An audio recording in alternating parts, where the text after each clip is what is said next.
Hi ma'am, मेरा नाम हारिका है। हम रायचूर कर्नाटका से बात कर रहे हैं। हमारा वैष्णवी फैशंस का शॉप है।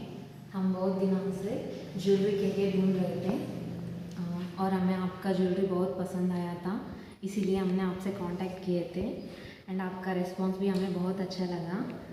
एंड आपका बात करने का तरीका हमें आपकी ज्वेलरी से भी ज़्यादा आपके बात करने का तरीका अच्छा था, इसीलिए हमने आपका ज्वेलरी मंगवाए थे। एंड हमारा कस्टमर्स भी बहुत ही ज़्यादा खुशी है आपकी ज्वेलरी से। उन सबको ज्वेलरीज बहुत अच्छे से पसंद आए थे। And thank you so much for all these ma'am. Thank you ma'am.